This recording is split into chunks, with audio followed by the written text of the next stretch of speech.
So, have you ever looked at a real estate team and just wondered, how on earth do they do it? How could a local team possibly sell 1,000 homes in a single year? It sounds kind of impossible, right? Well, it's not, and we're about to dive deep into the exact blueprint one team used to pull it off. This isn't just a story, it's a playbook for some serious growth. Yeah, you heard that right. 1,000 homes. That's the number the Hogan Group, a team based in Virginia, hit in 2025. Now, just to put that into perspective, that's nearly 3 homes sold every single day. And we're not talking about some massive national franchise here. This is a local team that just cracked the code on how to scale.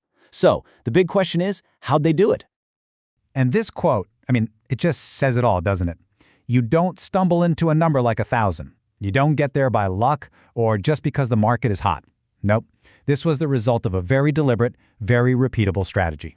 So, let's start digging in. Okay, so meet the Hogan Group. It was founded by Mike Hogan and is now led by President Alicia Pittman.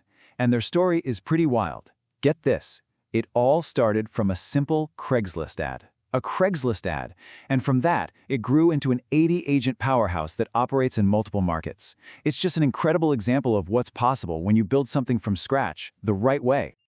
And this is exactly why we're talking about them, because their story really matters to you. Whether you're a solo agent trying to grow, a team leader, or a broker, you're probably thinking about what's next. So think of this as more than just a cool case study, it's a practical roadmap with real lessons you can use to build a business that doesn't just grow but actually lasts.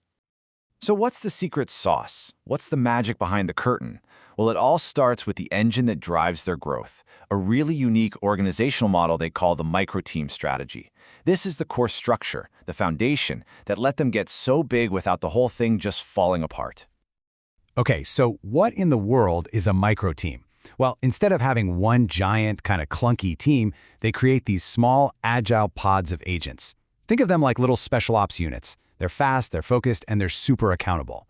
But, and this is key, they're not out there all on their own. They're operating inside this bigger framework that gives them all the support and resources they need. It's kind of the best of both worlds, small team agility with big company muscle. And this right here, this is their 4-step playbook. It's so clear. First, you build the small teams. Second, and this one is absolutely crucial, you empower them by making their roles crystal clear. No confusion, no ambiguity. Third, you give them centralized support, for all the marketing, the transaction paperwork, all that stuff. That frees up the agents to just do what they do best, sell. And finally, once you've got that formula down, you just replicate it. You expand into new markets. It's simple, it's powerful, and it works. But look, a great structure is just one piece of the puzzle, right? The micro-team model is the skeleton, but it needs something more to work. And for the Hogan Group, that something more is a foundation built on 3 pillars: a really deliberate culture, unwavering accountability, and just rock-solid systems. These 3 things are totally non-negotiable for them. It's not just about drawing up an org chart, it's about building a strong culture and, I love this phrase, having brutally clear expectations. Just imagine that for a second. A workplace where every single person knows exactly what they're supposed to do, what their goals are, and how they're being measured. That's the world they created. And this brings us to a core belief that honestly sets them worlds apart. In an industry that is so obsessed with tech and automation, the Hogan Group took a totally different path. They believe in building systems to support their people, not to replace them. That is a game-changing distinction. You can basically see the 2 paths a business can go down here. On the right, you've got that replacement system. It's all about micromanaging tasks, automating relationships. It basically makes people dependent on the system. But on the left, that's the Hogan Group's model, the people-first system. It's all about empowering your agents, enhancing human connection, and giving them leverage to succeed. They chose the path on the left, and, well, that choice has made all the difference. Okay, so I know what you might be thinking.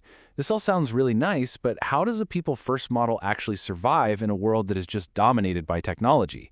How can a local team like this compete with industry giants who have billion-dollar tech budgets?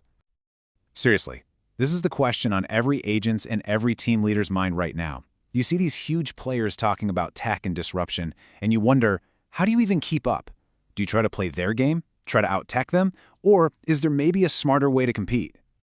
The Hogan Group's answer is brilliant because it's so simple. They don't play their game.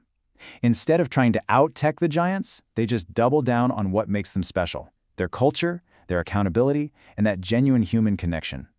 Their big bet is that in a world full of automation, the human touch is the one thing that can never be replicated. And that, right there, is their ultimate competitive advantage. And this whole people-first approach, it's also how they're getting ready for the future.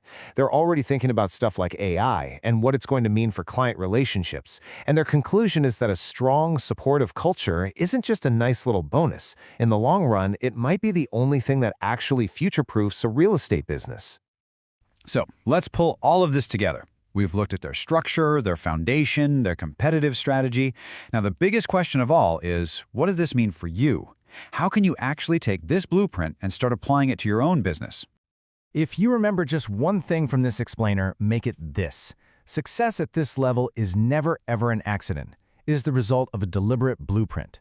A blueprint built on a smart structure like microteams, a powerful culture, and those brutally clear expectations for every single person on the team. And that brings us to the final, and I think the most important question. As you think about your own business, your own structure, your culture, your expectations, what is the very first step you can take, maybe even today, to start building your own blueprint for success? The path is there. Now it's time to start building.